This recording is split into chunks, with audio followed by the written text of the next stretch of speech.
enfants. C'est d'encadrer ce couple afin d'y arriver jusqu'à leur mariage. C'est là qu'on dit leur rôle. C'est être présent et être actif. Le rôle d'un parent, le rôle de la paternité, c'est de donner aussi l'éducation au préalable pour des personnes pour arriver à leur destination. Alléluia. Arrêtez que vous êtes ici à l'église. Vous avez un parent. Vous avez un père. Son rôle, c'est vous ramener à la destination jusqu'à votre arrivée. Le rôle de votre père dans l'église, c'est de vous redresser. C'est de vous éduquer. C'est là parce que au monde, vous n'avez pas eu d'éducation qu'il faut pour faire croître votre santé spirituelle, pour faire croître votre santé physique. Mais quand vous venez à l'église, il vous est donné un père auquel son rôle, c'est de vous redresser. Si vous avez été penché, il vous redresse. Pourquoi? Parce qu'avec Dieu, on ne marche pas penché. Avec Dieu, on doit marcher droit. Donc lui, son rôle, c'est de vous redresser pour que vous arrivez jusqu'à Dieu. Alléluia. Est-ce que l'église me comprend? C'est ça son rôle. C'est lorsque vous êtes tordu, lui, il vous redresse. Parce que vous avez une destination. Vous avez un but à atteindre. Alléluia. Et le second, c'est le devoir. Devoir. Dis avec moi devoir. Le devoir. Le devoir, c'est quoi? Le devoir, là maintenant, ça revient à la place du paternel.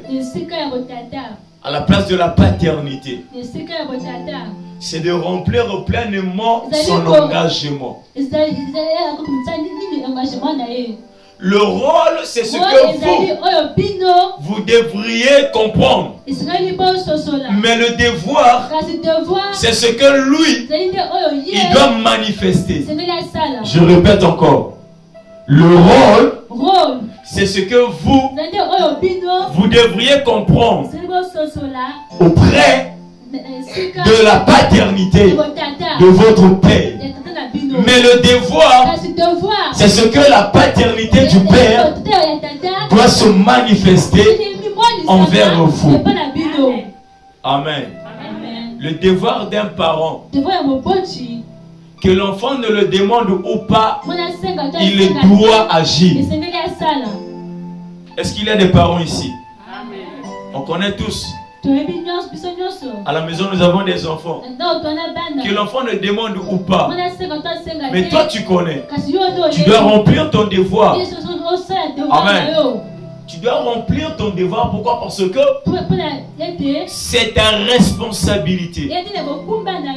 Si tu ne voulais pas remplir ce devoir, il t'a fallu de ne pas avoir d'enfants. Mais plus que tu as des enfants, tu dois remplir ton devoir. Alléluia. Tu dois remplir ton devoir. Que l'enfant ne le demande ou pas. Tu es obligé d'agir. Alléluia. Donc je répète encore, le devoir, ou d'abord le rôle, c'est ce que les enfants doivent comprendre de leur père. Mais le devoir, c'est ce que le père doit manifester impérativement dans la vie de ses enfants. C'est pourquoi nous avons lu dans le livre de Matthieu, Matthieu chapitre 27. Qu'est-ce que la Bible nous a dit ici? Jésus poussa le second cri.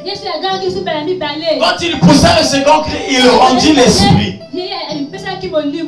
Or, si vous lisez l'histoire, quand Jésus est venu sur terre, les hommes ont vu Jésus comment il agissait, comment il opérait, comment il rassemblait les foules. Ils étaient là, ils observaient comment il multipliait les pains, comment il nourrissait, comment il ressuscitait, comment il faisait tout cela. Pourquoi? Parce que la Bible dit ceci: car Dieu a tant aimé le monde, il a donné son Fils. Étant paternel, il a vu comment le monde tournait à sa chute. Il envoya Jésus pour que Jésus soit le paternel, afin de venir donner la solution, afin de venir donner la vie. Et lorsque Jésus est venu sur terre, la Bible dit que Jésus opéra.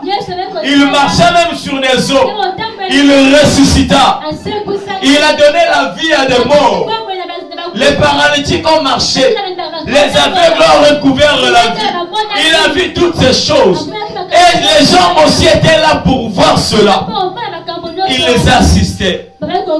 Pourquoi? Parce que Jésus lui-même, il se présentait comme étant le Père.